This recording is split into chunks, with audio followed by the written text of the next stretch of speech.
In this video, we're going to be taking a look at the Imperial troop transport based upon its appearance from The Mandalorian. And this also happened to be an original Kenner vehicle as well, released back in the day, so it's a nice update to that. This was originally released around mid-2019. I do distinctively recall pre-ordering this immediately after it went up. And I think it was only an online exclusive. I got this off at Entertainment Earth, and I don't recall seeing this at retail anywhere, if it ever was released at retail. It's a good vehicle for the most part. There is one issue I have with it, and I'll just tell you right now, is that it's severely undersized. As you can see from the Stormtrooper hanging out on the side there, this should be probably about 2 or 3 times as big as what it actually is. And I think if I recall correctly as well, this was around about $80, similar to like the Assault Tank, which is compared to what prices we're paying now. It seems like, oh, only $80, but at the time that seemed outrageous to most people. But now we're up to $130, $140, even $150 just for a standard vehicle. So I think even at the time of this video, you can still get this on maybe Entertainment Earth or a few of the other online retailers as well. It's been around for quite a while, and I don't think it was a big seller. It wasn't quite as bad as the Assault Tank, where you could find it for $12.99, but oftentimes you can find it for less than $70. I usually see this, if it goes on clearance or sale, it sells for the $50 or $60 range. So not the worst. Overall, this tank does have a lot going for it, and let's take a look to see what it has. So we'll give you a view of what it looks like all around. Like I said, it is severely undersized.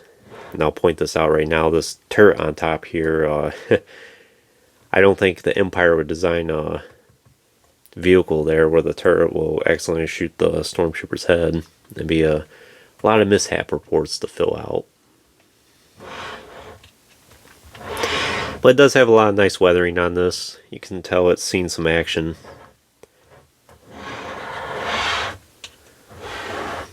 It's the back of it here.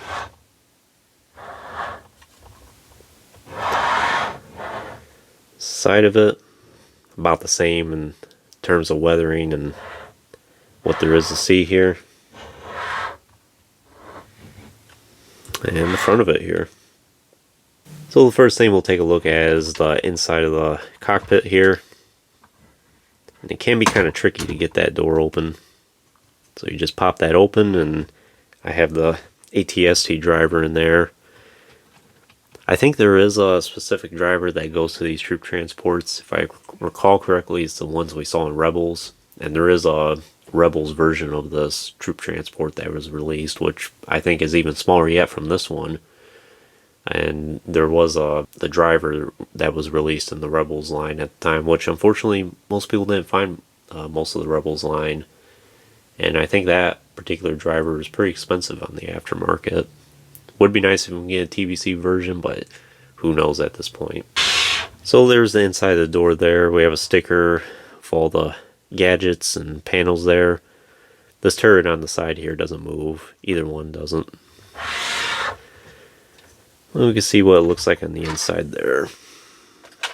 I have the stand that the driver had poking out there. And we can take them out right here. Sometimes it can be kind of tricky to get some of these figures in, especially a Stormtrooper.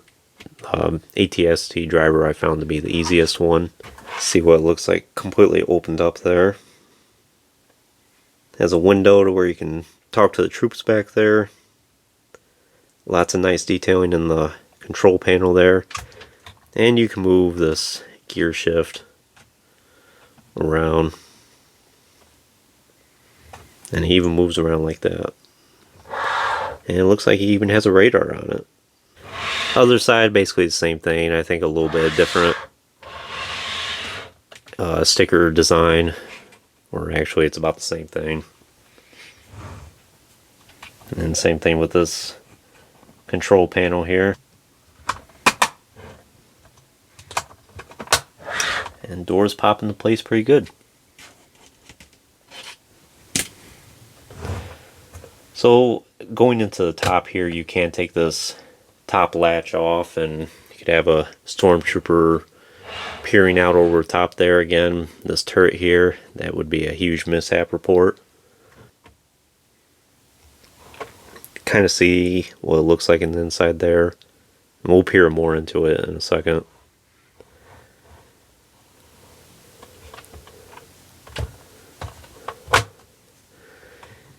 And you can also take this top off, so you can actually put your stormtroopers in the inside.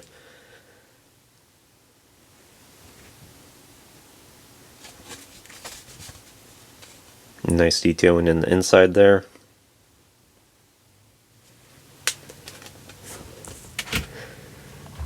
So here's what the inside of it looks like. You can fit about 4 troopers in the seats there, and each of these seats actually pop up and down.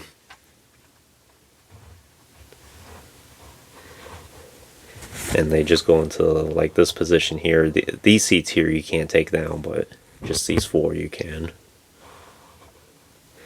And as you can see, if this was a troop transport, this would be pretty small for the average stormtrooper.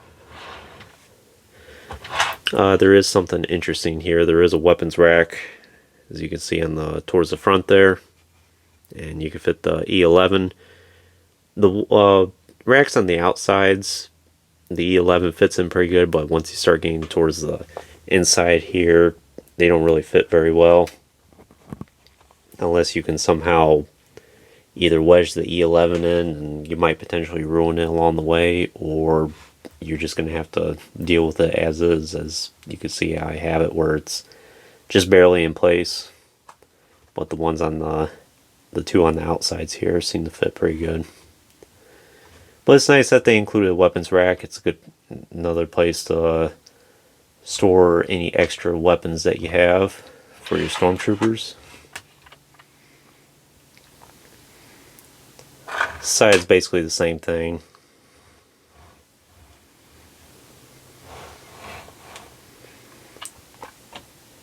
Nice sculpting, detailing in it. It's all gray in the inside, so there's not a lot of paint. And as you can see, that's what it looks like where the stormtroopers stand.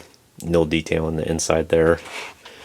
But I will point out one thing about these doors, and I actually didn't discover this until recently. You can actually, just this particular door right here, you can pop that open. And I suppose you could have it where it's like the stormtroopers standing out there, or getting ready to walk out, but again, that's pretty short. And I do recall seeing some images that I might pop up right here for a second. And as you can see, the stormtrooper can easily, without having to crouch really, jump in and out of the transport if necessary, but that's not the case for the toy version here. Of course on this side as well. Just this one. None of the other ones do.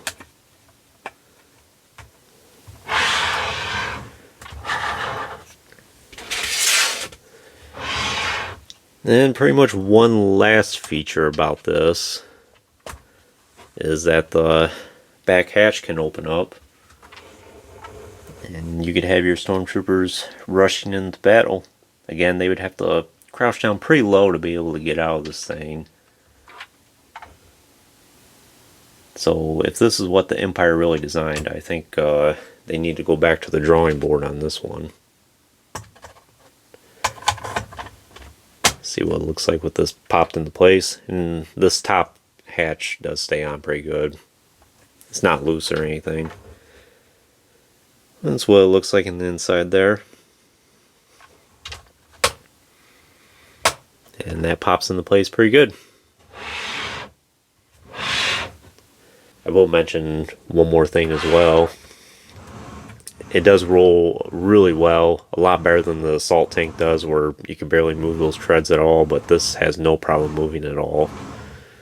So that's nice. But it's not so loose to where you just touch it a little bit and then it rolls off your dresser. Yeah, it's the Imperial Troop Transport. Would I recommend this for your collection?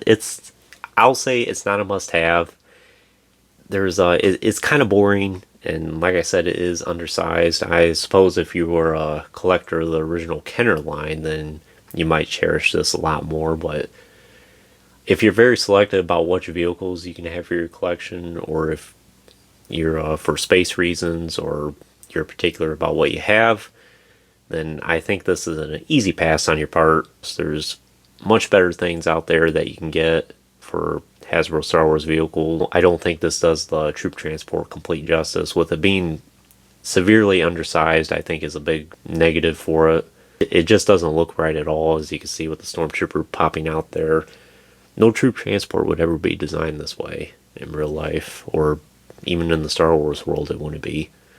It does have a lot of nice detailing in it, but I don't think it just makes up for what you can do with it. But with that being said, I am glad that it has a place in the vintage collection. It was a much needed release, especially since it was an original Kenner vehicle, and I think at this point this is the best we're going to get. So if you're particular about having all the Kenner items, then yes, this might be a must-have for you. But if you're a casual collector, or you're particular about what you own, I think this is an easy pass, and there's much better things that you can get for your collection. So that concludes this review. I hope you enjoyed it. Stay tuned for more reviews in the future. We'll be playing more to come. And if you haven't already, please like the video and subscribe to the channel. I greatly appreciate all the support. And check out that Instagram link in the description as well. More content will be coming on that soon. And thanks for watching.